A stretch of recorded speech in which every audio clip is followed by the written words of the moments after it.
સમાચાર રાજકોટમાંથી કે જ્યાં જિલ્લામાં 2000 જેટલા ધાર્મિક દબાણો દૂર કરવામાં આવશે। વહીવટી તંત્ર દ્વારા એક્શન પ્લાન તૈયાર કરવામાં આવ્યો છે। અલગ અલગ 3 તબક્કામાં કામગીરી કરવામાં આવશે। હાલ તંત્ર દ્વારા નોટિસ ફટકારવાનું શરૂ છે। વૈકલ્પિક જગ્યાએ શિફ્ટ બાદ નડતર રૂપ બાંધકામ દૂર કરવામાં આવશે। એટલે કે અલગ અલગ 3 તબક્કા હશે કે જેમાં કામગીરી કરવામાં આવશે અને તંત્ર દ્વારા એક્શન પ્લાન પણ તૈયાર કરી દેવામાં આવ્યો છે। હાલ તંત્ર દ્વારા એ તમામ જગ્યાઓ પર નોટિસ ફટકારવાનું શરૂ થયું છે। તબક્કાવાર આ જે નડતરરૂપ બાંધકામ છે તેને દૂર કરવામાં આવશે। વૈકલ્પિક જગ્યાએ શિફ્ટ થયા બાદ આ કામગીરી કરવામાં આવશે।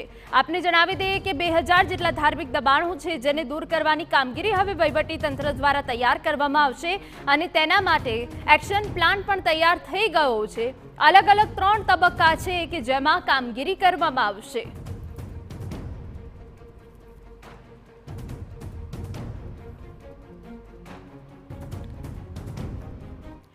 જ્યારે 2000 જેટલા ધાર્મિક બાંધકામો દૂર કરવામાં આવશે ત્યારે તંત્ર દ્વારા કેવો એક્શન પ્લાન તૈયાર કરાયો છે, કેટલા તબક્કા રહેશે, આ તમામ વિગતો જાણવી પણ જરૂરી છે। અમારા સંવાદદાતા મોહિત ભટ્ટ આ વિશે વધુ વાત કરવા જોડાયા છે।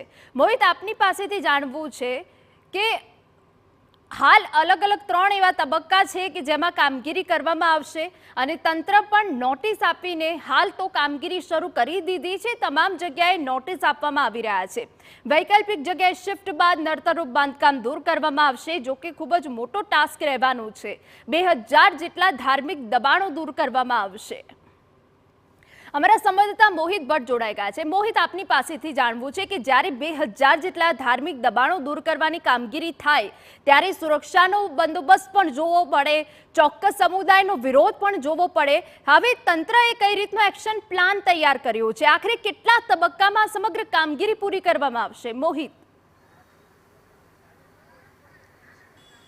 જોવાજી ડિમોલેશન કરવું કે કેમ તે અંગે હજુ અનેક જે કાયદાકીય પ્રક્રિયાઓ છે, આ ઉપરાંત વહીવટી પ્રક્રિયાઓ છે તે પૂર્ણ કરવામાં આવશે અને ત્યારબાદ ડિમોલેશનની કાર્યવાહી છે તે હાથ ધરવામાં આવશે। આખા મામલાની જો વાત કરવામાં આવે તો સુપ્રીમ કોર્ટની જે ગાઈડલાઈન સામે આવી છે તે પ્રમાણે દરેક જે જિલ્લામાં કેટલા ગેરકાયદેસર રીતે ધાર્મિક દબાણો છે તેની એક સૂચિ, તેની એક યાદી છે તે તૈયાર કરવામાં આવી રહી છે અને તે યાદીના આધારે જે પણ ગેરકાયદેસર દબાણ હોય તે દબાણ દૂર કરવા માટેની કવાયત છે તે હાથ ધરવામાં આવી રહી છે।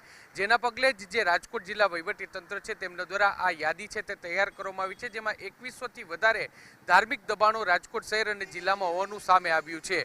હાલમાં તાજેતરમાં જ જે રાજકોટથી જૂનાગઢ સુધીનો 6 લેન હાઈવેનું કામગીરી છે તે ચાલી રહી છે અને નેશનલ હાઈવે ઓથોરિટી અને રાજકોટ જિલ્લા વહીવટી વિભાગ છે તેમના દ્વારા 4 જેટલા ધાર્મિક દબાણો છે તે દૂર કરવામાં આવ્યા છે અને એ જ રીતે જે રોડ રસ્તાના કામોમાં આ ઉપરાંત કોઈ સરકારી ખરાબામાં કે કોઈ વ્યક્તિને અથવા તો કોઈ જગ્યાએ અડચણરૂપ હોય તેવા ધાર્મિક દબાણો દૂર કરવા માટેની આ પ્રક્રિયા છે તે ચાલી રહી છે। રાજકોટ શહેર અને જિલ્લામાં કુલ 2100 થી વધારે જે ગેરકાયદેસર ધાર્મિક દબાણો છે તેને લઈને વહીવટી તંત્ર દ્વારા નોટિસ આપવાની કામગીરી છે તે શરૂ કરવામાં આવનાર છે અને આ નોટિસ આપ્યા બાદ તે દબાણો છે તેને શિફ્ટિંગ કરવા સુધીની અથવા તો તેને અન્ય સ્થળે સ્થળાંતર કરવા સુધીની પ્રક્રિયા છે તે હાથ ધરવામાં આવશે। જો આ સ્થળાંતર કરવામાં નહીં આવે અથવા તો જે વહીવટી કાર્યવાહી છે તે વહીવટી કાર્યવાહી પૂર્ણ થયા બાદ પણ આ દબાણ દૂર કરવામાં નહીં આવે તો ડિમોલેશનની કાર્યવાહી છે તે વહીવટી વિભાગ છે તેમના દ્વારા કરવામાં આવશે। હાલમાં પ્રાથમિક તબક્કે આ કામગીરી છે તે ચાલી રહી છે ને 2100 થી વધારે જે ગેરકાયદેસર ધાર્મિક દબાણો છે તેને દૂર કરવા માટે નોટિસ અને તેની કાર્યસૂચિ તૈયાર કરવાની કામગીરી છે તે અત્યારે વહીવટી વિભાગ છે તે કરી રહ્યું છે। જી બિલકુલ મોહિત, ખૂબ અગત્યની જાણકારી આપ આપી રહ્યા છો, આભાર। તો હાલ તંત્ર દ્વારા નોટિસ ફટકારવાનું કામગીરી જે છે એ શરૂ કરાઈ છે, તે બાદ વૈકલ્પિક જગ્યાએ શિફ્ટ બાદ નડતરરૂપ બાંધકામ દૂર કરાશે।